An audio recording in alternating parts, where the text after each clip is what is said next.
Huwag mong dungisan ang anak ko ng marumi mong kamay. Isang hamak na nurse ka lang na pinulot namin sa putikan kaya huwag kang umasta na tila ba may puwang ka sa pamilyang ito. Ang boses ni Doña Imelda ay parang matalim na kislap ng kidlat na humiwa sa katahimikan ng maliit na silid sa klinika. Kasunod nito ay ang malutong na tunog ng kanyang palad na dumapo sa pisngi ni Teresa. Manhid. Iyon lamang ang naramdaman ni Teresa habang ang kanyang ulo ay tumagilid dahil sa lakas ng sampal. Hindi ang hapdi ng balat ang bumaral sa kanyang hininga kundi ang tindi ng katotohanang nakahandusay sa harap niya. Sa ibabaw ng maruming kama ng liblib na klinikang iyon, naroon si Ricardo. Hindi ito biktima ng stroke dahil sa labis na pagtatrabaho gaya ng itiniwalag ng kanyang ina sa telepono kanina. Walang malay ang kanyang asawa hubad ang pangitaas, habang ang mga gamot para sa pampagana sa pakikipagtalik ay nakakalat sa sahig mga saksi sa kasalanang ginawa nito sa bisig ng ibang babae. Si Amalia na nakatayo sa sulok at nag-aayos ng sariling damit ay tinitigan si Teresa ng may mapang-uring tingin. Walang bakas ng hiya kundi isang ngising nagmamaliit.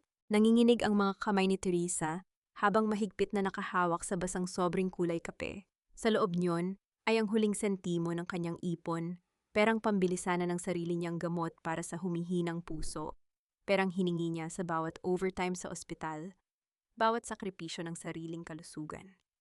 Kumaripas siya ng takbo sa gitna ng bulyaw ng bagyo suong ang baha at panganib dahil ang akala niya ay mamamatay na ang lalaking pinangakuan niya ng habang buhay. Ngunit ang bumati sa kanya ay ang amoy ng murang pabango ni Amalia at ang masangsang na amoy ng pagtataksil. Dahan-dahang bumitaw ang mga daliri ni Teresa sa sobre. Nahulog ito sa sahig ng walang ingay ngunit sa pandinig ni Teresa, tila ba ito ay isang malakas na pagguho ng lahat ng kanyang pinaniwalaan. Ang bawat patak ng tubig mula sa kanyang basang buhok ay sumasabay sa mabagal na pagdurog ng kanyang puso. Gusto niyang sumigaw, gusto niyang itanong kung bakit ngunit ang kanyang lalamunan ay tila binuhusan ng semento. Ang sakit ay hindi na lumabas bilang luha, nanatili itong isang malamig at matigas na bukol sa kanyang dibdib. Tiningnan siya ni Doña Imelda ng may pandidiri bago nito inihagis sa harap niya ang isang dokumento. Pirmahan mo yan, isusulat mo sa report na na-confine si Ricardo dahil sa sobrang pagod sa pag-alaga sa iyo.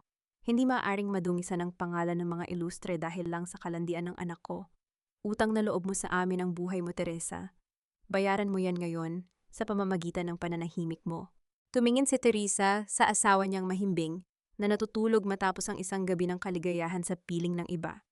Tumingin siya sa biyenang itinuring niyang sariling ina na ngayon ay tinatapak-tapakan ang kanyang pagkatao upang iligtas ang isang huwad na dangal. Isang mapait na ngiti ang dahan-dahang gumuhit sa labi ni Teresa, isang ngiting hindi umabot sa kanyang mga mata. Sa ilalim ng malamig na liwanag ng klinika, tumataginting ang bawat salita ng kanyang biyenan sa kanyang isipan, tila isang sumpa na paulit-ulit na bumabaon sa kanyang sugatang kaluluwa. Ito na ba ang katapusan ng lahat ng aking pagtitiis? Hanggang kailan ko kakayanin na maging anino sa isang tahanang hindi naman ako itinuring na tao? Huwag kang mag-inarte na parang ikaw ang biktima rito, Teresa. Kung naging mabuti kang asawa, hindi ka kailanganin ni Ricardo na maghanap ng kalinga sa iba. Kasalanan mo kung bakit siya nagkakasakit dahil sa kamalasan na dala mo sa bahay na ito. Ang mga salitang iyon ni Doña Imelda ay tila mga lason na dahan-dahang pumapatay sa natitirang pag-asa sa puso ni Teresa. Habang binibigkas iyon ng matanda abala si Teresa sa pagpupunas ng sahig ng malawak na sala ng mansyong ilustre. Ang bawat kuskus ng basahan sa makintab na nara ay tila pagsisikap na burahin din ang hapdi sa kanyang dibdib, ngunit lalo lamang itong tumitindi. Ang kanyang mga tuhod ay nananakit na sa matagal na pagkakaluhod at ang kanyang hininga ay kinakapos isang paalala na ang kanyang sariling karamdaman ay hindi naghihintay sa kanyang pahinga. Sa loob ng isang linggo matapos ang malagim na gabi sa klinika, naging bilanggo si Teresa sa loob ng sariling tahanan. Hindi siya pinapayagang pumasok sa ospital. Kinumpiska ni Doña Imelda ang kanyang susi at pitaka sa ilalim ng dahilan na kailangan niyang magmuni-muni at pagsilbihan ang nagpapagaling na si Ricardo. Ang asawa niyang dati ay malambing, ngayon ay hindi man lang makatingin sa kanyang mga mata. Sa tuwing magtatagpo ang kanilang landas, si Ricardo ay aasta na tila siya ang agrabyado. Tila ba ang pagtataksil na ginawa nito ay isang sakripisyong ginawa para sa pamilya. Isang hapon habang naglalaba si Teresa sa likod ng bahay, Narinig niya ang tawanan ng mga kapitbahay sa kabilang bakod.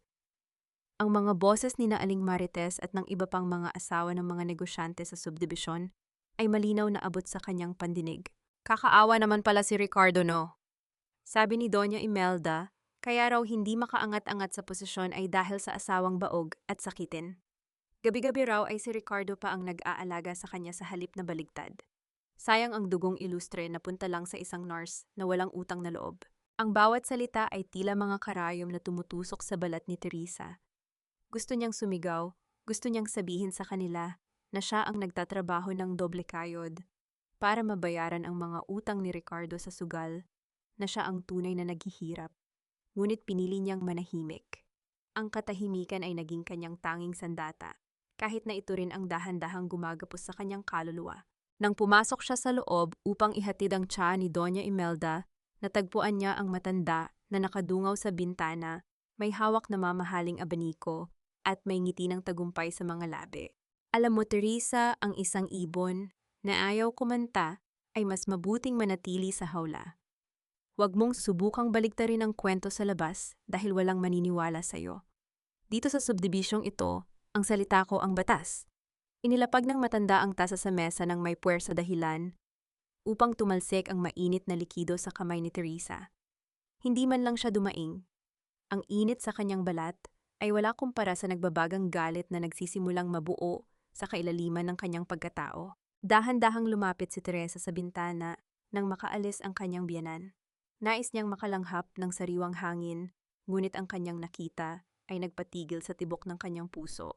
Sa tapat ng kanilang mansyon sa bakanting bahay na matagal nang walang nakatira, may isang mamahaling sasakyan na nakaparada.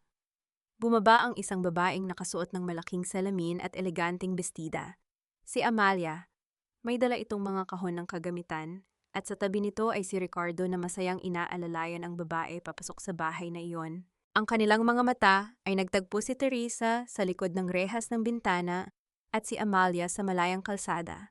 Itinaas ni Amalia ang kanyang kamay at dahan-dahang kumaway isang mapang-uyam na bati na nagsasabing, nandito na ako at wala kang magagawa.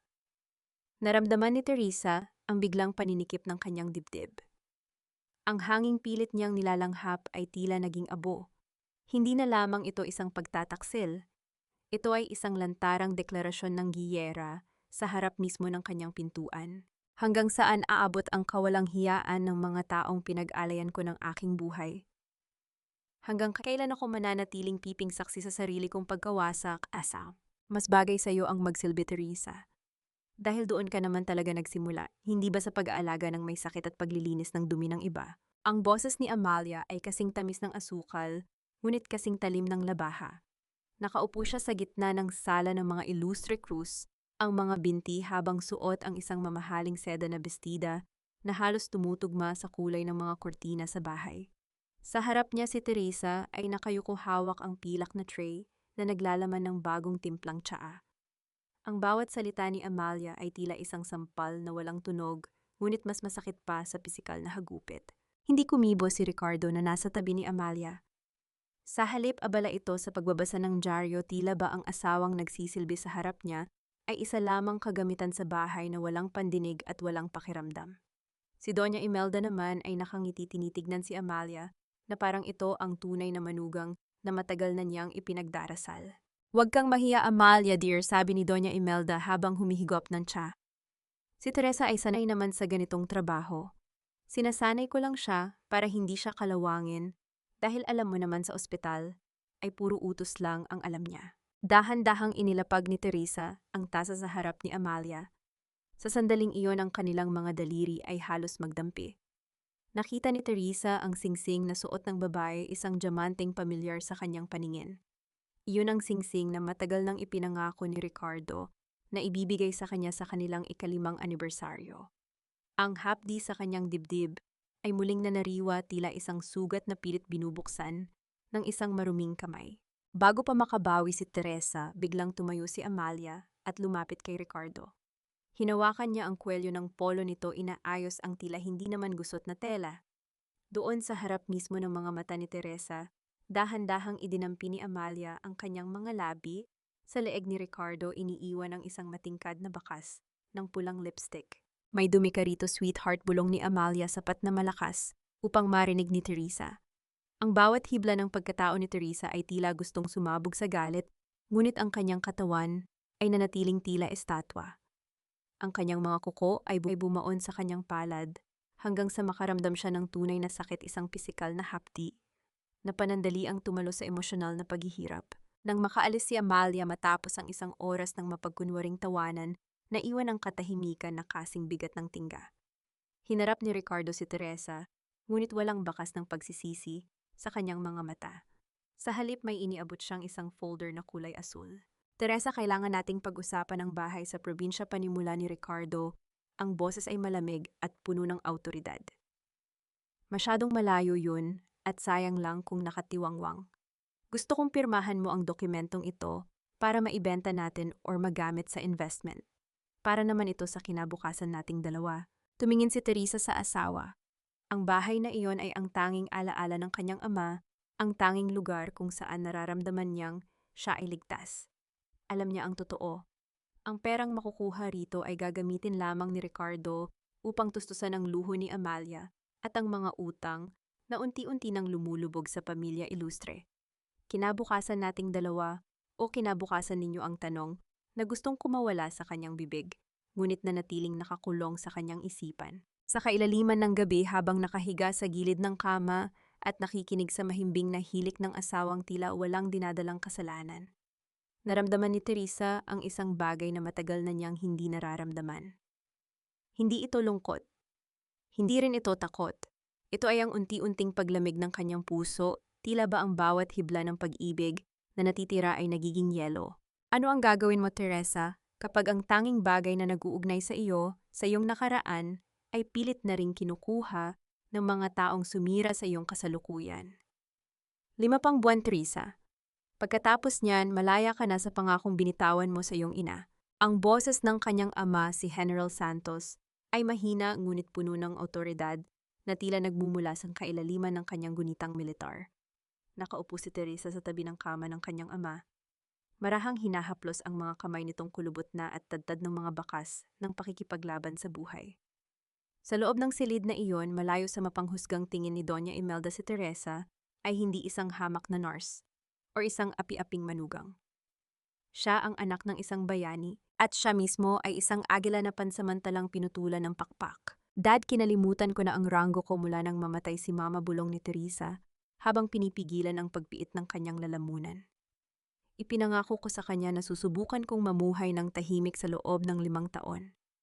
Nasusubukan kong maging isang ordinaryong asawa malayo sa putok ng baril at amoy ng pulbura. Tinitigan siya ng kanyang ama nang may halong lungkot at galit. Ngunit sa katahimikang pinili mo, hinayaan mong lamunin ka ng mga buwaya. Tignan mo ang iyong mga kamay, anak. Ang mga kamay na ito ay nagligtas ng napakaraming sundalo sa gitna ng giyera. Ngayon, ginagamit mo ang mga ito para lamang maglinis ng sahig ng mga Ilustre. Hindi nakasagot si Teresa. Ang kanyang golden moment sa hapon na iyon ay ang tahimik na pag-ayos niya sa kumot ng kanyang ama, isang simpleng pagkilos na nagpapakita ng kanyang likas na pagkalinga, ngunit sa kailaliman ng kanyang diwa, ang mga salita ng ama ay tila isang hudyat ng muling pagbangon. Nang bumalik siya sa ospital para sa kanyang night shift, ang dati niyang masunuring anyo ay tila may nabago. Habang nag-aayos ng mga dokumento sa istasyon ng mga nurse, nahagip ng kanyang paningin ang isang familiar na folder. Ito ay ang listahan ng mga supplier ng kagamitang medical para sa military hospital, isang proyekto na pinangangasiwaan ni Ricardo. Gamit ang kanyang husay sa obserbasyon na natutunan sa intelligence training sa militar, napansin niya ang malaking discrepancy sa mga presyo. Ang mga kagamitang substandard ay binabayaran sa presyong pang-high-end. At sa ibaba ng bawat transaction naroon ang pirma ni Ricardo Ilustre. Dahan-dahan kinuha ni Teresa ang kanyang cellphone at kinuhaan ng litrato ang bawat pahina. Ang tunog ng bawat pag-click ng camera sa kanyang isipan ay tila mga hakbang patungo sa kalayaan. Hindi na lamang ito tungkol sa nasirang pagsasama. Ito ay tungkol sa pagnanakaw sa pondo ng bayan na dapat ay nagliligtas ng buhay. Ngunit sa gitna ng kanyang lihim na gawain, isang anino ang humarang sa liwanag ng desk lamp. Colonel Santos. Kayo po ba talaga yan, ma'am? Nanigas si Teresa Ang kanyang puso ay tila tumigil sa pagtibok. Dahan-dahan siyang nag-angat ngin at nakita ang isang pasyenteng nakaupo sa wheelchair. Si Sergeant Bautista, ang sundalong iniligtas niya mula sa kamatayan sa kabundukan ng Holo, 5 taon na ang nakalilipas. Sergeant Bautista, pabulong na sagot ni Teresa, ang kanyang boses ay nanginginig sa kaba. Huwag kang maingay, pakiusap. Ma'am, bakit kayo narito? Bakit kayo nakasuot ng uniforme ng isang sibilyang nurse? Hinahanap kayo ng buong unit, ang gulat na tanong ng sundalo. Ang boses ay nagsisimula ng makaakit ng atensyon ng ibang mga nurse sa paligid. Sa kabilang dulo ng hallway, narinig ni Teresa ang papalapit na mga yabag ng sapatos ni Ricardo. Ang bawat tunog ng takong na tumatama sa tiles ay tila isang papalapit na hatol. Kung malalaman ni Ricardo ang kanyang tunay na ranggo ngayon, mawawalan siya ng pagkakataong mahuli ang mga ito sa kanilang sariling bitag. Magtago ka, Bautista. Huwag mong sasabihin kahit kanino na nakita mo ako, mabilis na utos ni Teresa bago muling yumuko sa kanyang mga papel. Habang ang kanyang malamig na pawis ay unti-unting namumuo sa kanyang noo, papasok na si Ricardo sa istasyon, dala ang kanyang karaniwang mapagmataas na aura. Ang tanging tanong na naiwan sa hangin ay, mahuhuli ba ni Ricardo ang pagtatagpo ng nakaraan at kasalukuyan ni Teresa? O ito na ang simula ng kanyang sariling pagbagsak? Ang lipad gamit na ito ay amoy alikabok at kahirapan, Teresa. Hindi nararapat ang ganitong kalat sa loob ng mansyong ilustre. Ang boses ni Doña Imelda ay puno ng pandidiri habang itinutulak niya, gamit ang kanyang mamahaling sapatos, ang isang lumang kahon palabas ng pintuan sa likod ng bahay. Kasunod nito ay ang pagbagsak ng kahon sa damuhan, kung saan ang mga luma at kupas na damit, ilang piraso ng libro, at ang isang kwadro ng larawan ay nagkahiwa-hiwalay. Napatigil si Teresa sa kanyang ginagawa. Ang kanyang hininga ay tila nabaon sa kanyang lalamunan nang makita ang larawan ng kanyang ina na nabasag ang salamin. Iyon ang huling habilin ng kanyang kahapon.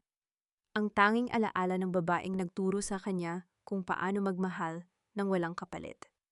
Sa ilalim ng nagbabagang sikat ng araw, kinuha ni Doña Imelda ang isang bote ng gaas at walang pag-aalinlangang ibinuhos ito sa mga kagamitan. Huwag po, mama, pakiusap, iyan na lang ang natitira sa akin, ang pagsamo ni Teresa. Habang mabilis na lumalapit ang kanyang mga kamay, ay nanginginig sa takot. Ngunit huli na ang lahat. Isang palito ng pusporo ang inihulog ng matanda at sa isang kislap ang apoy ay sumiklab, nilalamon ang mga telang nagtataglay pa sana ng amoy ng kanyang ina. Ang usok ay paitaas na humahalo sa hangin. Tila ba ang kaluluwa ni Teresa ay kasamang tinutupok ng apoy na iyon? Hindi siya sumigaw, hindi rin siya umiyak ng malakas.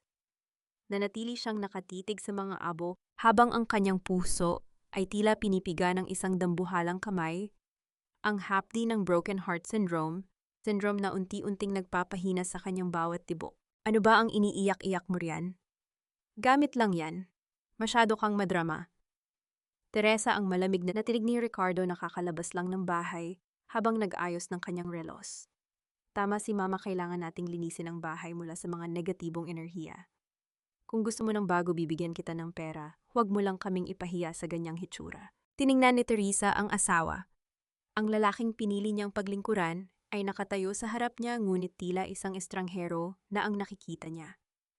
Sa sandaling iyon, ang kanyang golden moment ay ang tahimik na pagpulot niya sa isang maliit itim na piraso ng sunog na tela mula sa apoy, ang tanging bahagi ng bandana ng kanyang ina na hindi lubos na natupok. Maingat niya itong itinago sa kanyang palad kahit naramdam niya ang init na humuhapdi sa kanyang balat.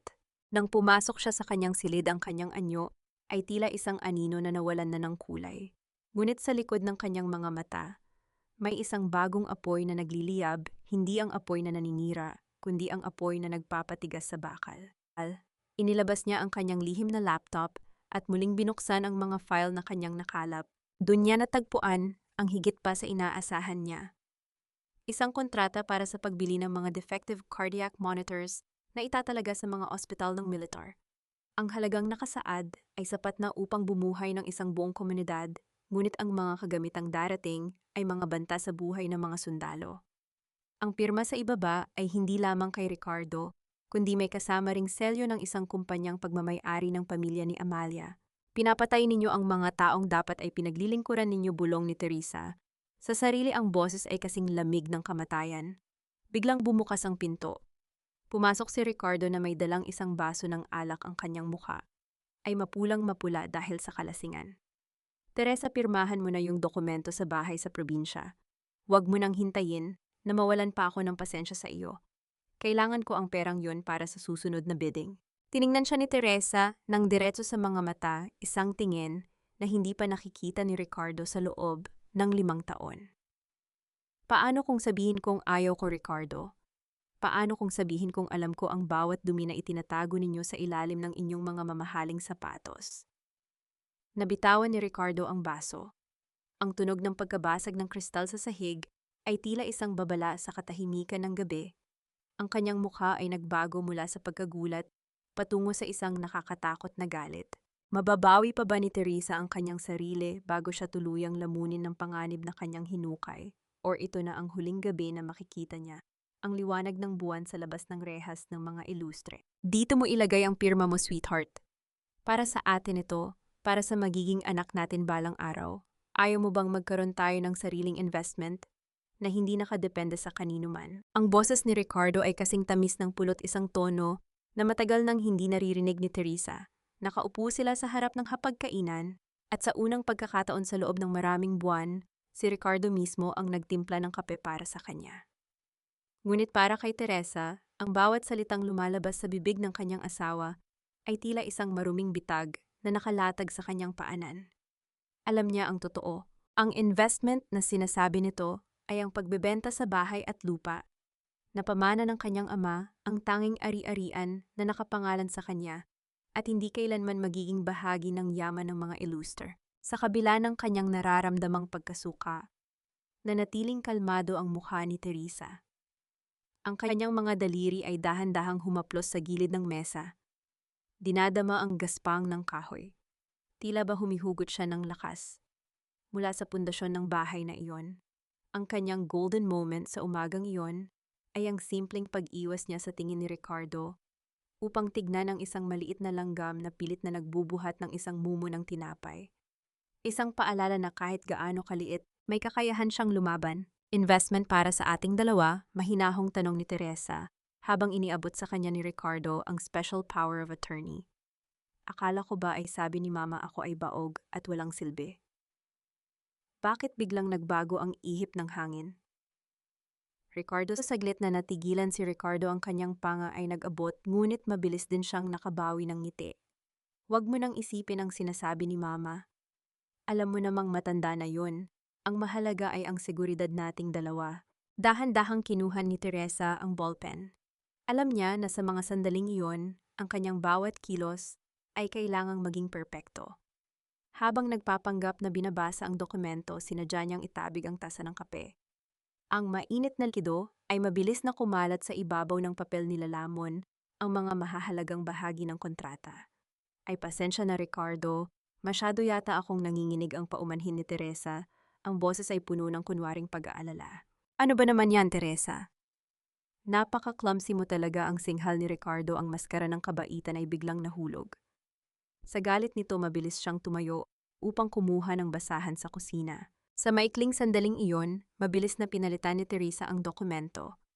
Ang papel na iniwan niya sa ibabaw ng mesa ay isang kopya na kamukhang kamukha ng orihinal, ngunit ang mga nakasaad na provision ay binago niya kagabi, isang dokumento na sa halip na magbigay ng kapangyarihan kay Ricardo ay magiging ebidensya ng tangkang pandarayan nito sa korte.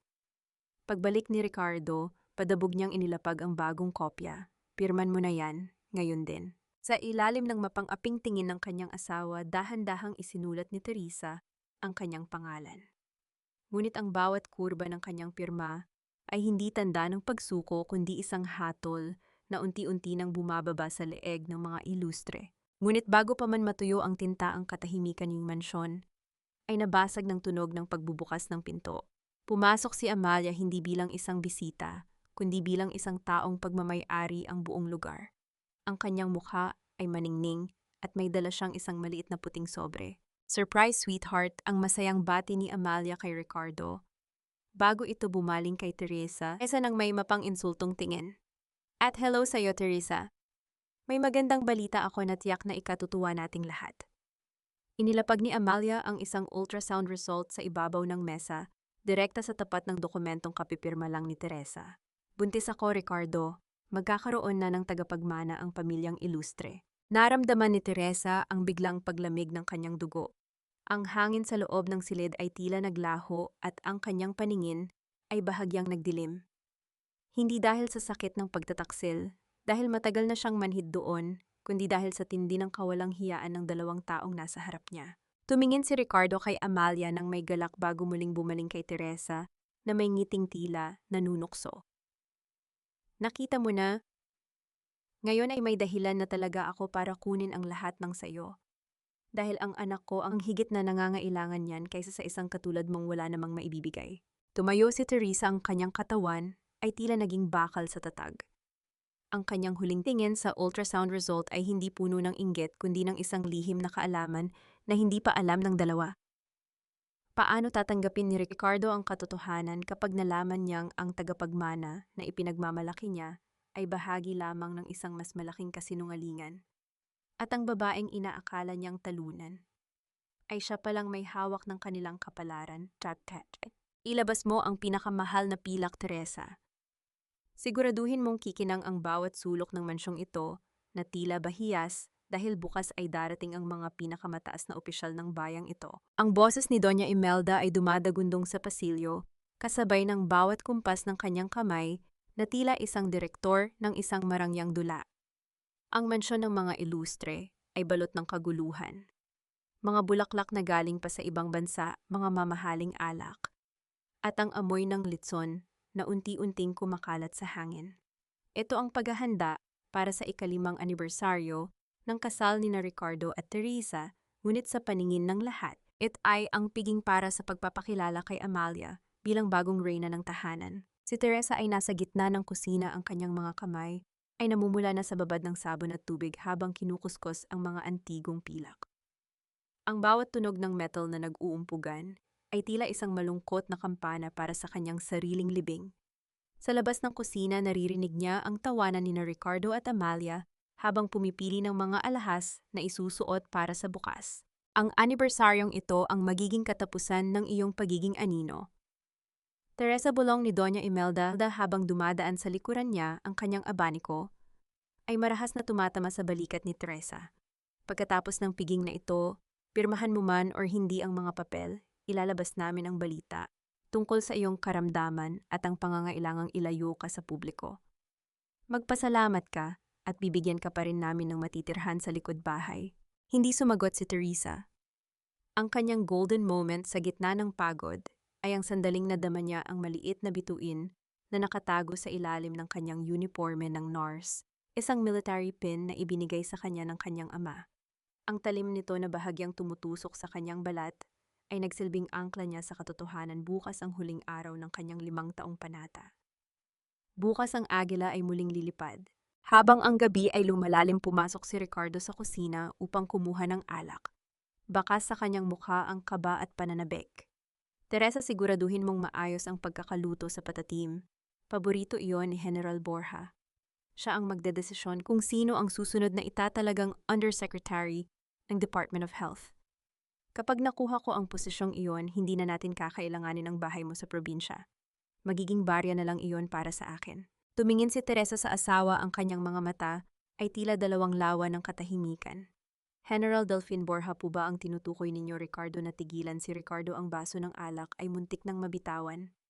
Paano mo nalaman ang pangalan niya? Isang hamak na nurse ka lang. Huwag mong sabihing nagmamarunong ka na naman. Nabasa ko lang po sa listahan ng mga panauhin, mahinahong sagot ni Teresa, habang dahan-dahang pinapatuyo ang isang kutsara. Sa kailaliman ng kanyang isip, muling nagbalik ang alaala ng isang matandang general na sumaludo sa kanya bago siya umalis sa kampo 5 taon na ang nakalilipas. Si General Borja ay ang kanyang ninong sa binyag at ang tao na pinakanire-respeto ng kanyang ama. Nang makaalis si Ricardo, mabilis na kinuha ni Teresa ang kanyang cellphone na nakatago sa ilalim ng lababo. Isang mensahe lamang ang kanyang ipinadala. Ang laro ay magsisimula na bukas ng gabi. Handa na ang lahat ng ebidensya. Ngunit sa kabila ng kanyang paghahanda, isang bagay ang nakaligtaan ni Teresa. Sa labas ng pinto ng kusina, nakatayo si Amalia Hawak ang kanyang sariling cellphone at nakatitig sa anino ni Teresa. May isang mapanganib na ngiti sa mga labi ng babae, tila ba may natuklasan siyang lihim na maaaring bumaliktad sa lahat ng plano ni Teresa. Akala mo ba ikaw lang ang may sorpresa? Teresa, bulong ni Amalia sa hangin kasabay ng tunog ng pagpindot niya sa isang numero na hindi kailanman dapat tawagan. Ano ang natuklasan ni Amalia tungkol sa lihim na pagkatao ni Teresa? At handa na nga ba ang lahat para sa pinakamalaking pagtatanghal sa kasaysayan ng mga ilustre? Or may isa pang trahedya na nakatakdang maganap bago sumapit ang bukang liwayway? Huwag kang haharang-harang sa dinadaanan ng mga tunay na panauhin, Teresa. Nakakahiya ang suot mo, mukha kang basahan na naligaw sa palasyo. Ang boses ni Doña Imelda ay puno ng puot habang tinitingnan ang manugang na nakatayo sa gilid ng engranding sala. Ngayong gabi ang kanilang ikalimang anibersaryo ng kasal, ngunit si Teresa ay pinasuot lamang ng isang luma at kupas na bestidang kulay abo, isang damit na ayon sa matanda ay bagay sa isang tagapagsilbi. Sa paligid nila ang musika ng mga biolin ay pumapailan lang humahalo sa halakhakan ng mga maimpluwensyang tao, mga doktor at mga opisyal na nakasuot ng mga mamahaling barong at gown. Habang nag-iikot si Teresa, dala ang tray ng mga appetizer, nararamdaman niya ang mga mapanghusgang tingin at pabulong na usapan ng mga panauhin. Siya ang asawa, ngunit siya ang tanging walang upuan sa hapag. Siya ang reyna ng okasyon sa papel, ngunit sa realidad siya ang aliping kailangang maglinis ng bawat dumi ng mga bisita. Biglang natahimik ang paligid nang pumasok si Amalia. Nakasuot ito ng isang matingkad na pulang gown na gawa sa mamahaling sutla, na tila ba isang nagniningning na apoy sa gitna ng silid. Ang kanyang mga hiyas ay kumikinang sa ilalim ng mga chandelier at sa kanyang tabi ay si Ricardo na nakangiting abot-tenga habang nakakapit sa baywang ng kanyang manliligaw. Teresa, kumuha ka nga ng wine para kay Amalia, utos ni Ricardo nang makalapit sila. Walang bakas ng pagbati para sa kanilang anibersaryo, walang kahit isang sulyap ng pagmamahal. Habang iniaabot ni Teresa ang baso sinadya ni Amalia, nabitawan ang kanyang pagkakahawak. Ang tunog ng pagkabasag ng kristal sa sahig ay tila isang pagsabog sa katahimikan ng silid. Ang pulang alak ay tumalsik at dumaloy sa kupas na damit ni Teresa, na tila ba sariwang dugo na nagmula sa isang sugat na hindi nakikita. Oh my God, I'm so sorry, Teresa. Napaka-clumsy ko talaga, ang maarteng sabi ni Amalia, ngunit ang kanyang mga mata ay nanunukso. Pero sa bagay, mukhang kailangan na rin talagang palitan yang suot mo. Amoy gamot at kahirapan na kasi. Nagtawanan ng ilang mga panauhin sa paligid. Ang golden moment ni Teresa sa sandaling iyon ay ang kanyang marahang pagyuko upang pulutin ang mga bubog, hindi dahil sa takot, kundi upang itago ang nagbabagang liyab sa kanyang mga mata. Nadama niya ang hapdi ng isang maliit na hiwa sa kanyang daliri, ngunit mas masakit ang bawat tawa na naririnig niya. Tumayo si Ricardo sa gitna ng entablado at kinuha ang mikropono. Magandang gabi sa inyong lahat. Ngayong gabi sa ating ikalimang anibersaryo, nais kong magpasalamat sa isang babaeng nagbigay sa akin ng bagong pag-asa at inspirasyon para sa kinabukasan ng pamilya ilustre. Tumingin ang lahat kay Teresa, inaasahan na siya ang tatawagin. Ngunit lumingon si Ricardo kay Amalia at inilahad ang kanyang kamay. Para sa babaeng magdadala ng aking tagapagmana at ang tunay na nagmamay-ari ng aking puso, Amalia, para sa iyo ang gabing ito. Ang bawat palakpakan ng mga tao ay tila mga sampal na sunod-sunod na tumatama sa mukha ni Teresa. Ang kanyang puso ay tila tumigil sa pagtibok sa tindi ng insulto. Sa harap ng lahat, sa araw na dapat ay para sa kanya, siya ay tuluyang ibinaon sa limot ng kanyang sariling asawa. Hindi na nakaya ng kanyang katawan. Ang paninikip ng kanyang dibdib ay naging kasing bigat ng isang dambuhalang bato. Dahan-dahan siyang tumalikod, ang basang damit ay bumibigat sa bawat hakbang. Ngunit sa gitna ng kanyang paglisan, isang matikas na lalaki na nakasuot ng degobernong barong ang humarang sa kanyang daraanan. Ito ay si General Borja. Ang kanyang mga mata ay puno ng galit habang nakatingin sa entablado bago ito bumaling kay Teresa nang may malalim na paggalang. Colonel Santos. Bakit mo hinahayaang tapakan ka ng mga insekto na ito? Ang pabulong na tanong ng General, sapat na malakas upang mapalingon ang ilang taong malapit sa kanila. Mapapanatili pa ba ni Teresa ang kanyang pagpapanggap ngayong ang isa sa mga pinakamakapangyarihang tao sa loob ng silid? ay nakilala na siya. O ito na ang hudyat para sa isang paghihiganting, hindi kailanman malilimutan ng mga ilustre. Huwag mo nang antayin na kaladkarin kita palabas ng mansyong ito, Teresa. Narito ang mga papel ng diborsyo at ang paglilipat ng titulo ng bahay mo sa probinsya. Pirmahan mo na ito kung gusto mo pang makaalis nang may natitira pang kaunting dangal. Ang tinig ni Doña Imelda ay parang isang malamig na hangin galing sa kailaliman ng lupa. Hinila niya si Teresa sa isang madilim na sulok ng engrandeng patio, malayo sa mga kumukutitap na ilaw ng piging.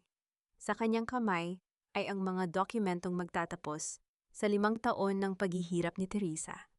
Sa likod ng matanda nakatayo si Ricardo na may hawak na baso ng alak at may ngising puno ng pananabik habang si Amalia ay nakasandal sa kanyang balikat. Tila ba hinihintay ang kanilang pinakamalaking tagumpay. Tiningnan ni Teresa ang mga papel sa ilalim ng malamlam na ilaw. Ang bawat letra ay tila mga anay na kumakain sa kanyang kaluluwa. Ang kanyang damit na basa pa rin ng pulang alak ay tila isang mabigat na pasanin malamig sa kanyang balat at amoy ng maasim. Ngunit sa gitna ng panginginig ng kanyang katawan, naramdaman niya ang isang kakaibang katahimikan. Ang orasan sa kanyang isipan ay tumunog na hating gabi na. Tapos na ang 5 taon ng kanyang panata sa kanyang ina. Teresa, huwag mo nang pahabain ito, singhal ni Ricardo. Ang boses ay garalgal dahil sa alak. Kailangan ni Amalia ang bahay na yon para sa magiging anak namin. Hindi mo naman kailangan yun dahil wala ka namang pamilyang uuwian. Ang golden moment ni Teresa ay ang dahan-dahang pag-angat ng kanyang ulo. Sa unang pagkakataon, hindi siya umiwas ng tingin. Tinitigan niya si Ricardo ng diretso sa mga mata, isang tingin na puno ng matinding awa sa halip na pot. Kinuha niya ang panulat mula sa kamay ni Doña Imelda. Ang tunog ng dulo ng panulat na tumatama sa papel ay tila isang hatol na walang hanggan sa katahimikan ng gabi. Isang mabilis at matikas na kurba ang kanyang pirma. Pinirmahan niya ang lahat kabilang ang dokumentong ipinalit niya noong nakaraang linggo na magsisilbing patibong sa mga ilustre. Ayan. Tapos napabulong na sabi ni Teresa, ang kanyang boses ay kasing lamig ng asero. Mabuti naman at natauhan ka rin ang mapang-uyam na tawa ni Amalia. Ngayon lumayas ka na. Baka mamaya ay amuyin pa ng mga bisita ang baho ng pagiging miserable mo. Dahan-dahang hinubad ni Teresa ang kanyang singsing sa kasal, isang mumurahing ginto na siya rin ang bumili para sa sarili noong ikinasal sila. Dahil sabi ni Ricardo ay wala pa silang budget. Inilapag niya ito sa ibabaw ng tray ng mga maruming baso na kanyang bitbit kanina. Ang tunog ng ginto na tumatama sa pilak ay tila isang huling paalam sa lahat ng kanyang mga pangarap na gumuho. Nagsimula siyang maglakad palabas, hindi sa likod bahay kundi sa pangunahing pintuan ng mansyon. Dinaanan niya ang mga bisitang dati ay kinukutya siya, ngunit sa pagkakataong ito ang kanyang bawat hakbang ay may bigat at awtoridad. Nang makarating siya sa tapat ni General Borja, sandali siyang huminto. General, salamat sa pagdating, sabi ni Teresa sa mahinang tinig. Magkita na lang po tayo sa kampo sa Lunes. May mga kailangan tayong ayusin ng mga basura. Nagulantang si Ricardo at ang kanyang ina sa kanilang narinig. Ngunit bago pa sila makapagsalita, tuluyan nang lumabas si Teresa sa malawak na gate ng mansyong ilustre. Ang ulan ay nagsimula ng pumatak, tila ba hinuhugasan ang bawat bakas ng dumi at hirap sa kanyang pagkatao. Sa labas, isang itim na sasakyang militar na may plakang nagliliyab sa ilalim ng mga streetlight ang naghihintay. Isang sundalo ang mabilis na bumaba at sumaludo ng buong higpit. Colonel Santos, ma'am, handa na po ang inyong gamit. Ang malakas na ulat ng sundalo na narinig hanggang sa loob ng bakuran ng mga ilustre. Sumakay si Teresa sa sasakyan, hindi na lumingon pa sa bahay na naging kulungan niya sa loob ng 5 taon. Habang papalayo ang sasakyan, tanging ang tunog ng makina na humahagibis sa kalsada ang naiwan sa pandinig ng mga taong naiwan sa loob, ang tunog ng isang bagyong paparating na hindi nila mapipigilan. Tapos na ang pagiging nurse. Tapos na ang pagiging api. Ang agila ay handa na para sa kanyang muling paglipad. Patayin mo ang lahat ng ilaw sa silid na ito, Sergeant. Ayaw kong may makakita sa huling bakas ng kahapon sa aking mga mata. Ang boses ni Teresa ay hindi na ang mahinang tinig na nanginginig sa takot sa harap ni Doña Imelda. Ito ay isang utos na kasing talim ng espada, malamig at walang bahid ng pag-aalinlangan. Sa loob ng madilim na opisina sa kampo militar, tanging ang liwanag mula sa labas ng bintana ang tumatama sa kanyang anyo. Dahan-dahang hinubad ni Teresa, ang basang bestidang kulay abo ang huling simbolo ng kanyang pagiging bilanggo sa mansyong ilustre. Sa bawat butones na kanyang kinakalas, tila ba may mga kadena ring nalalaglag mula sa kanyang puso. Isinuot niya ang puting uniforme ng Lakas Medical Corps. Ang tela ay makapal, maayos ang pagkakaplansa at amoy disiplina.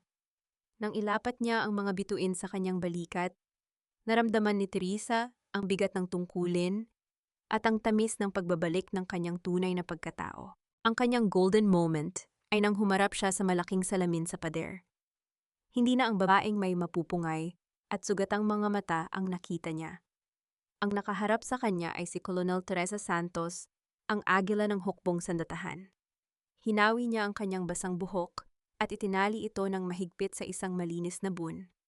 Sa bawat haplos niya sa kanyang sariling mukha, tila ba binubura niya ang bakas ng sampal ni Doña Imelda at ang bawat luhang sinayang niya para kay Ricardo. Ma'am, handa na po ang intelligence report tungkol sa Illustre Medical Group, ang ulat ng kanyang aide-de-camp, matapos ang isang malakas na pag-untog ng takong ng sapatos sa sahig bilang tanda ng paggalang.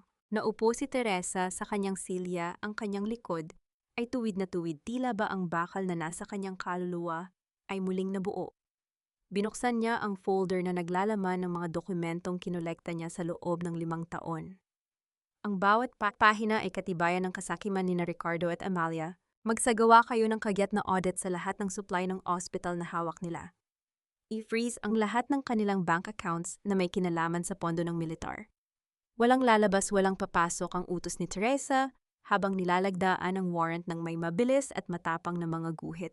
Sa kabilang dulo ng lungsod, sa loob ng tahimik na silid ni Ricardo sa mansyon, biglang tumunog ang kanyang cellphone. Isang abiso mula sa bangko, ang kanyang credit card na gagamitin sana para sa isang bagong alahas ni Amalia ay biglang declined. What is happening?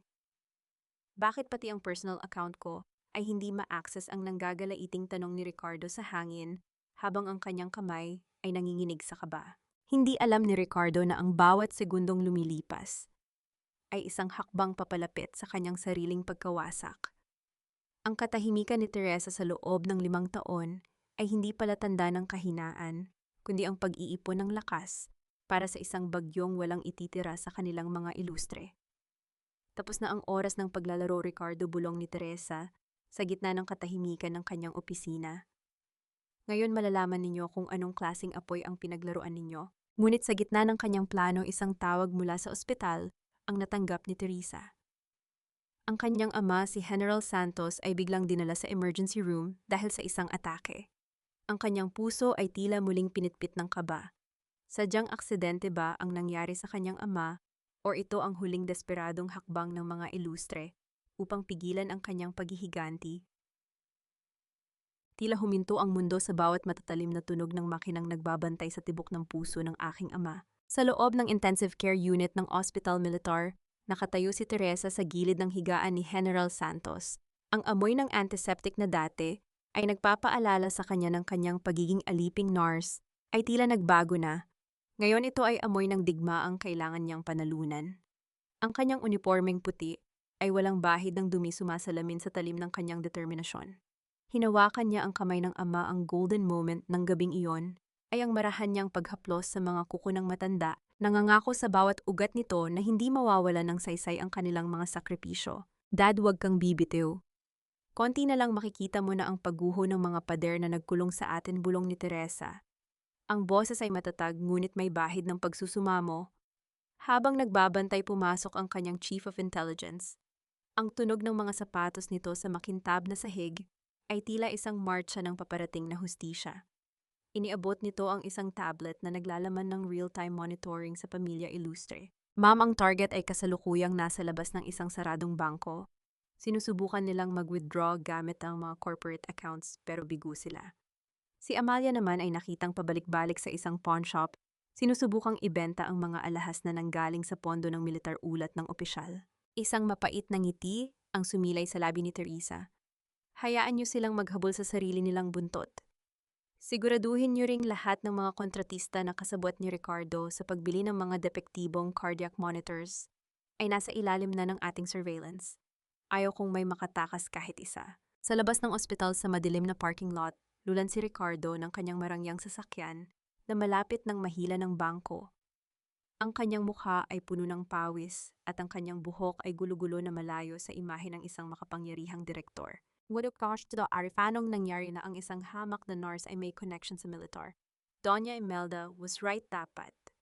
Ay noon pa lang ay pinatapon ko na ang babaeng yan sa kung saan ang nanggagalaiting sigaw ni Ricardo habang hinahampas ang manibela. Sa gitna ng kanyang pagwawala, nakatanggap siya ng impormasyon na naroon si Teresa sa ospital militar.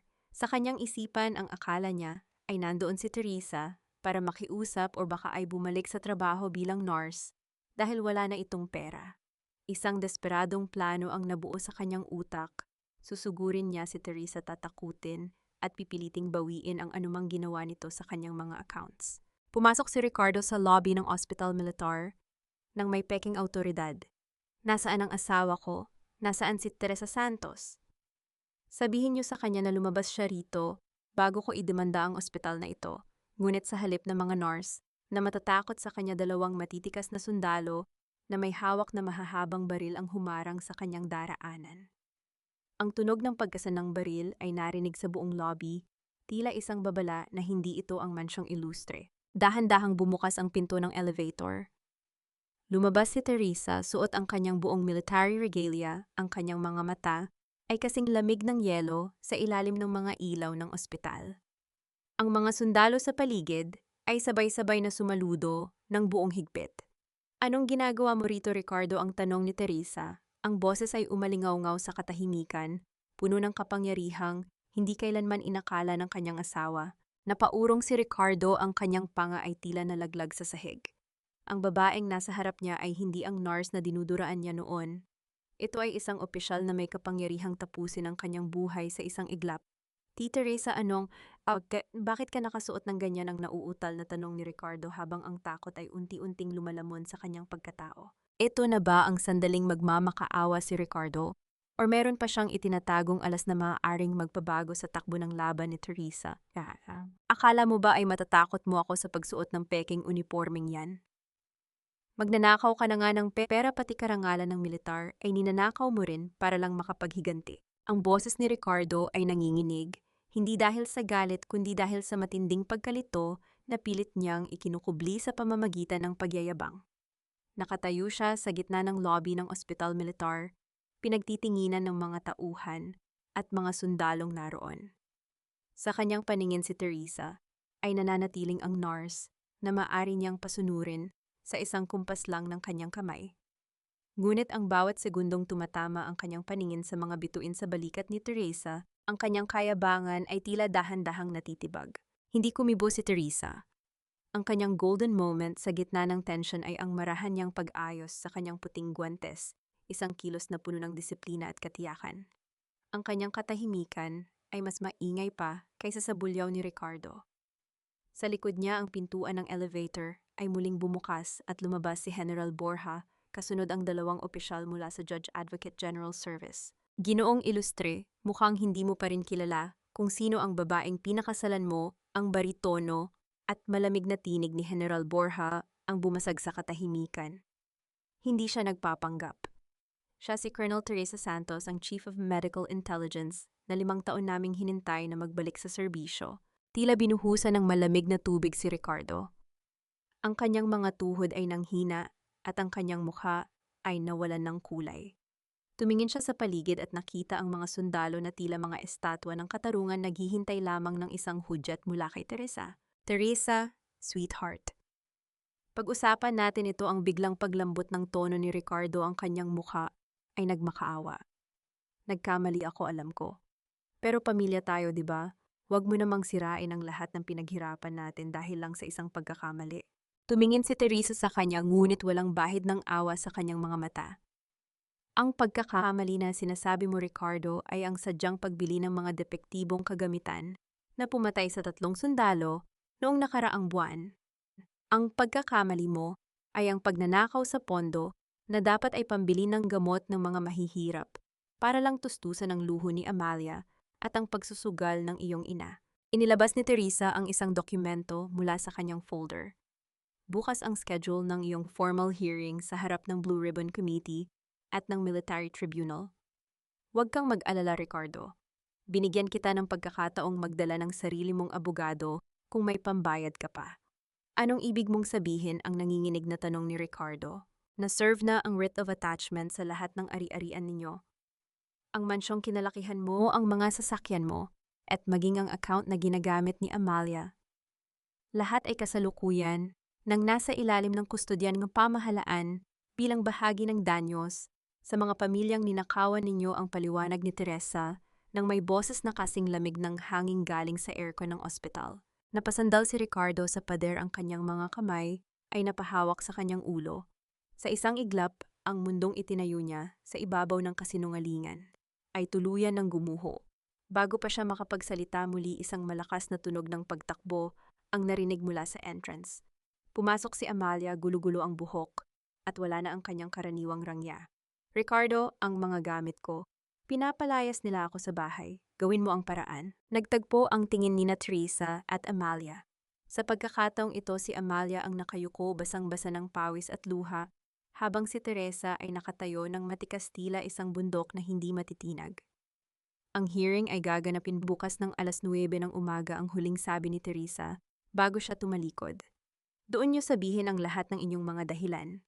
Sa harap ng hustisya, walang utang na loob na makakapagligtas sa inyo. Habang naglalakad palayo si Teresa, narinig niya ang boses ni Amalia na isinisigaw ang kanyang pangalan nang may galit, ngunit ang bawat salita nito ay tila naging maliliit na bulong na lang sa kanyang pandinig. Ngunit may isang bagay na hindi alam ni Teresa. Sa labas ng ospital, isang hindi kilalang sasakyan ang nagmamanman. Isang tao ang may hawak na sobre na naglalaman ng huling alas ni Doña Imelda, isang lihim tungkol sa operasyong militar ni Teresa sa nakaraan na maaaring maging sanhi ng kanyang pagkakatanggal sa serbisyo bago pa man niya matapos ang kanyang paghihigante. Handa na nga ba si Teresa sa huling hampas ng mga ilustre o ito ang twist na magpapabagsak sa kanyang muling paglipad? Tumindig ang lahat para sa pagpasok ng mga kagalang-galang na miyembro ng tribunal. Ang tunog ng kahoy na pamasok na tumama sa lamesa ay umalingaw-ngaw sa loob ng bulwagan, tila isang hatol na nagmumula sa langit. Ang hangin sa loob ng silid ay kasing lamig ng yelo at ang bawat hininga ng mga taong naroon ay mababakas ng matinding kaba. Sa gitna ng silid nakaupo sina Ricardo at Doña Imelda, pilit na pinapanatili ang kanilang dangal sa kabila ng unti-unting pagguho ng kanilang mundo. Suot pa rin ni Ricardo ang kanyang mamahaling Amerikana, ngunit ang kanyang balikat ay bagsak na at ang kanyang mga mata ay hindi mapakali. Sa kabilang panig nakatayo si Teresa. Hindi na siya ang nurse na nakayuko sa gilid ng lamesa. Siya ay nakasuot ng kanyang full General Assembly uniform. Ang mga medalya sa kanyang dibdib ay kumikinang sa ilalim ng mga puting ilaw. Bawat isa ay kwento ng katapangan na hindi kailanman nalaman ng pamilya ilustre. Ang kanyang golden moment sa mga sandaling iyon ay ang marahan niyang pag-aayos. Sa kanyang kwelyo dinadama ang bawat hiblang tela na sumisimbolo sa kanyang tunay na pagkatao. Colonel Teresa Santos, maari mo na bang ilatag ang iyong mga ebidensya laban sa Illustre Medical Group, ang utos ng namumuno sa hearing? Dahan-dahang lumapit si Teresa sa harapan. Ang bawat hakbang ng kanyang sapatos ay lumilikha ng matatag na tunog sa makintab na sahig. Tila ba bawat hakbang ay pagbawi sa bawat insultong natanggap niya sa loob ng 5 taon. Mga kagalang-galang, narito ang mga tunay na kontrata na sadyang pinalitan ni Ricardo Ilustre upang pagtakpan ang pagbili ng mga depektibong cardiac monitors. Panimula ni Teresa, ang boses ay malinaw at puno ng otoridad. Ang mga aparatong ito ay itinalaga sa mga frontline hospitals ng militar. Dahil sa kasakiman para sa Komisyon, 3 sundalo ang nawalan ng buhay dahil sa maling data na ibinigay ng mga makinang ito. Isang malakas na bulungan ang sumabog sa gallery. Ang mga pamilya ng mga biktima na naroon ay hindi napigilang mapaluha at magalit. Tumingin si Ricardo kay Teresa, ang kanyang mukha ay puno ng poot. Nagsisinungaling siya, pinapalabas niya lang yan dahil sa selos. Isang baliw na asawa lang siya na gustong manira. Biglang tumayo si Doña Imelda, ang kanyang mukha ay mapula sa galit. Mayroon kaming ebidensya layo, Teresa. Alam namin ang tungkol sa iyong operasyon sa Mindanao, 10 taon na ang nakalilipas. Ang pag-abandona mo sa iyong unit para sa sariling kaligtasan. Isang duwag na colonel ang nasa harap ninyo. Inilabas ng matanda ang sobrang hawak niya, tila ba ito ang kanyang huling alas. Ngunit sa halip na matakot si Teresa, ay dahan-dahang ngumiti isang mapait na ngiti na puno ng pananagumpay. Yan po ba ang tinutukoy ninyong scandal, Doña Imelda? Tanong ni Teresa habang may pinindot na button sa kanyang remote control. Sa malaking screen sa likod niya, lumitaw ang isang declassified military record. Ang operasyong sinasabi ninyo ay isang classified mission kung saan ako ay binigyan ng Distinguished Service Star dahil sa pagliligtas sa 20 sugatang sundalo habang ako mismo ay may tama ng bala sa balikat. Ang report na hawak ninyo ay ang peking version na ipinakalat ng mga kalaban ng gobyerno na tila ba nakuha ninyo sa inyong mga maruming transaksyon. Napaupo si Doña Imelda, ang kanyang abaniko ay nahulog sa sahig. Ang tunog ng pagbagsak nito ay tila ang tunog ng pagbagsak ng buong pangalan ng mga ilustre. Ang katahimikan sa silid ay naging kasing bigat ng kamatayan. Ginoong Ricardo Ilustre, dahil sa mga ebidensyang ito at sa mga testimonya ng inyong sariling mga tauhan na amin nang nasa kustodya ang tribunal na ito, ay nagre-rekomenda ng kagyat na pag-aresto sa inyo para sa kasong graft corruption at reckless imprudence resulting in multiple homicide, ang deklarasyon ng judge. Pumasok ang 4 na military police. Ang tunog ng mga posas na inilalabas mula sa kanilang sinturon ay umalingaw-ngaw, isang tunog na kailanman ay hindi inakala ni Ricardo na maririnig niya para sa sarili niya. Teresa, patawarin mo ako. Gagawin ko ang lahat. Ibabalik ko ang lahat, ang huling pagsigaw ni Ricardo habang kinakaladkad siya palabas. Ngunit hindi siya tinignan ni Teresa. Habang nililinis ni Teresa ang kanyang mga gamit sa lamesa, lumapit sa kanya si Amalia na kanina pa nakatago sa isang sulok, nanginginig sa takot. Teresa, ang baby ko, huwag mo kaming pabayaan. Tinitigan ni Teresa ang tiyan ni Amalia bago ito bumaling sa asistanteng dala ang isang medical na report. Huwag ka nang magpanggap, Amalia. Hawak ko na ang lab report mula sa ospital na pinuntahan mo. Alam nating pareho na hindi ka buntis. Isa lang itong desperadong paraan para makuha ang pera ni Ricardo. Nanlaki ang mga mata ni Amalia, at sa isang sandali, ang huling hibla ng kanyang pagpapanggap ay tuluyan ng naputol. Ngunit sa gitna ng tagumpay ni Teresa, isang malakas na sigaw ang narinig mula sa labas ng bulwagan. Isang putok ng baril ang umalingaw-ngaw, sapat na malakas upang patigilin ang tibok ng puso ng lahat ng naroon. Sino ang nagpaputok? At ito na ba ang huling desperadong pagtatangka upang wakasan ang buhay ni Teresa sa gitna ng kanyang tagumpay? Amen. Ang matalim na tunog ng pagputok ng baril ay bumasag sa hangin, isang babalang nagpatigil sa bawat tibok ng puso sa loob ng bulwagan. Ngunit hindi ito dumanak ng dugo. Ito ay ang babalang putok ng isang security officer nang subukan ni Ricardo na agawin ang armas ng bantay sa isang desperadong pagtatangkang tumakas. Sa isang iglap, bumagsak si Ricardo sa sahig, pinataob ng 3 matitikas na sundalo. Ang kanyang mukha na dati ay puno ng kapalaluan ay nakasubsob ngayon sa malamig na semento, habang ang kanyang marangyang Amerikana ay nadudungisan ng alikabok ng pagkatalo. Wala na ang direktor, wala na ang makapangyarihang ilustre. Ang tanging natira ay isang lalaking nanginginig sa takot at kahihiyan. Dalhin na siya sa detention cell. Siguraduhing walang espesyal na trato ang malamig na utos ni Teresa habang nakatayo sa itaas ng entablado.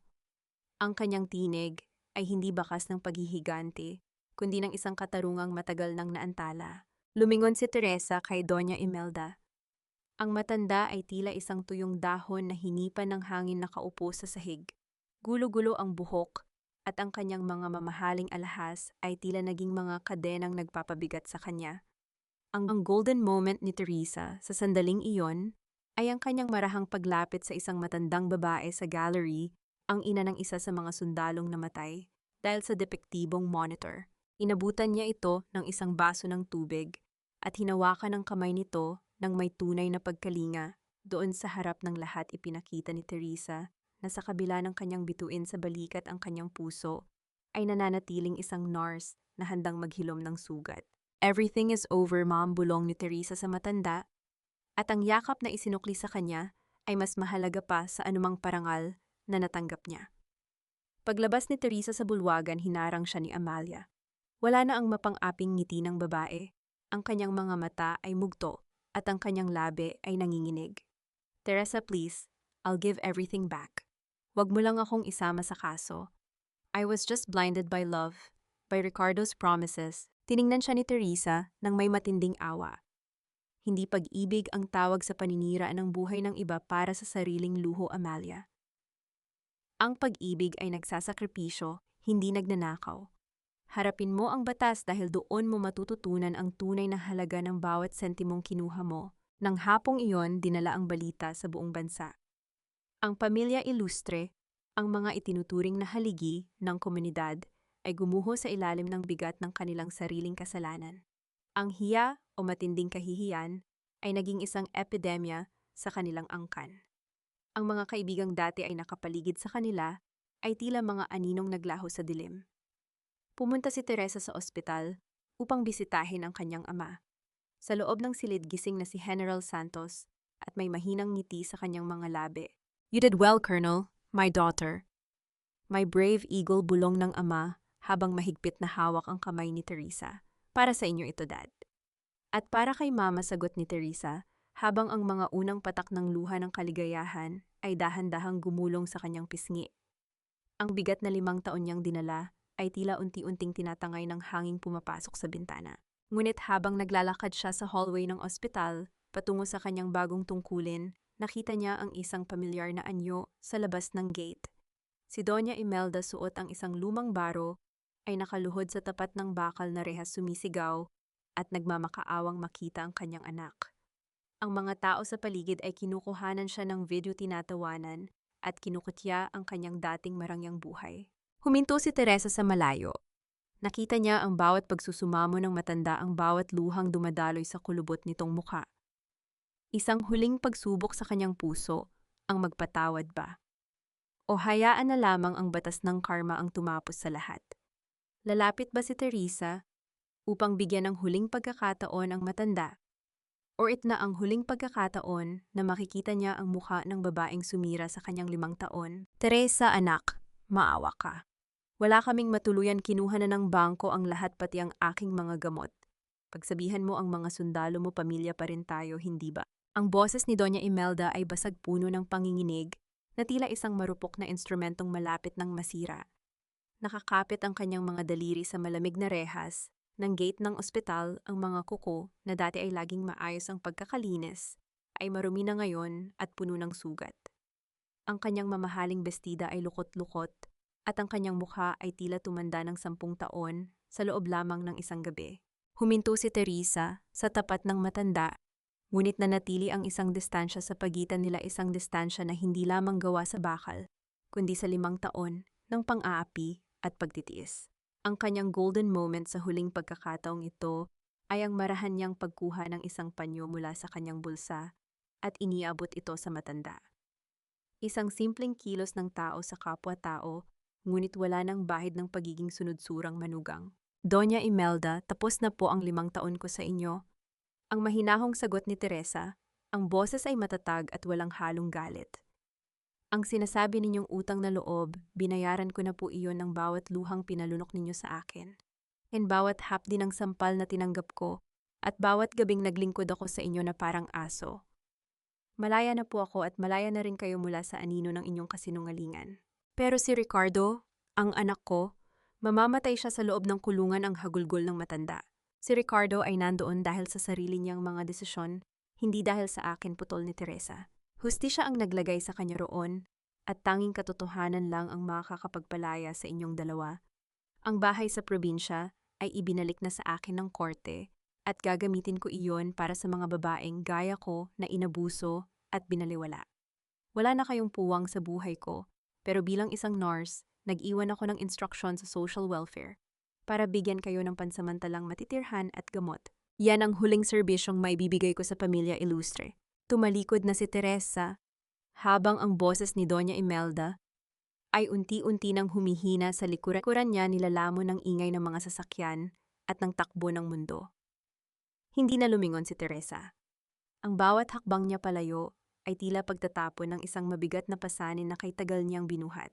Makalipas ang 1 buwan sa loob ng kanyang bagong opisina, bilang pinuno ng Rehabilitation at Support Wing ng Military Hospital, tinititigan ni Teresa ang isang sulat na galing sa Bureau of Corrections. Ito ay mula kay Ricardo. Hawak ang papel na dama niya ang magaspang na telanyon sa kanyang mga daliri. Dati ang bawat sulat ni Ricardo ay nagpapatibok ng kanyang puso sa kaba. Ngayon wala na siyang nararamdamang anuman, kundi ang isang malalim na katahimikan. Dahan-dahan niyang inilagay ang sulat sa paper shredder.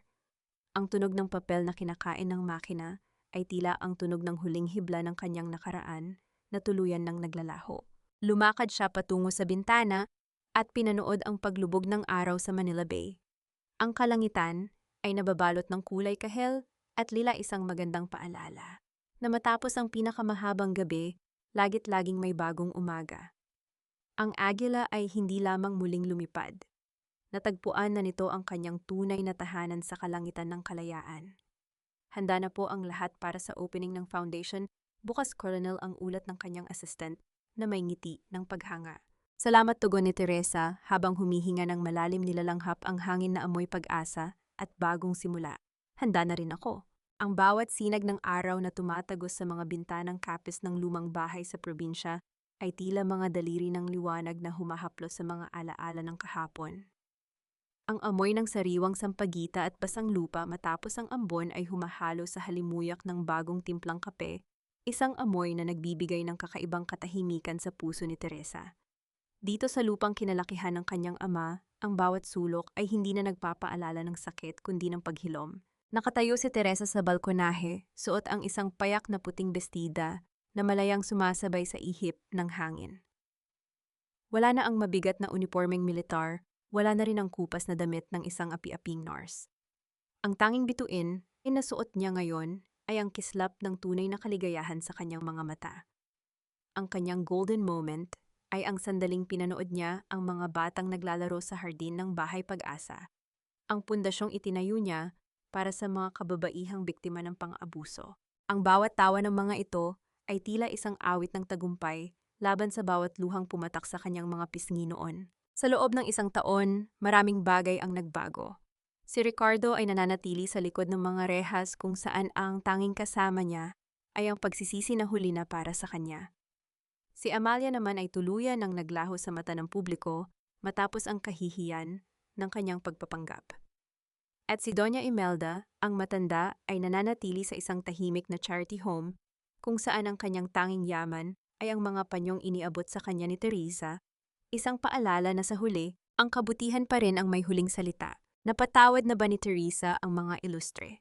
Ang sagot ay hindi isang mabilis na oo, kundi isang proseso. Pinatawad niya sila hindi dahil karapat-dapat sila sa patawad, kundi dahil karapat-dapat ang kanyang sarili sa kapayapaan. Inging pagpapakawala sa puot ay ang huling hakbang ng kanyang paglaya. Ngayon ang kanyang puso ay hindi na nakakulong sa utang na loob na ibinusal sa kanya. Ang tanging utang na kinikilala niya ay ang utang niya sa kanyang sarili, ang mabuhay ng buo malaya at may dangal. Naramdaman ni Teresa ang isang kamay na pumatong sa kanyang balikat. Si General Santos na ngayon ay masigla na at nakakalakad na ng maayos ay tumabi sa kanya.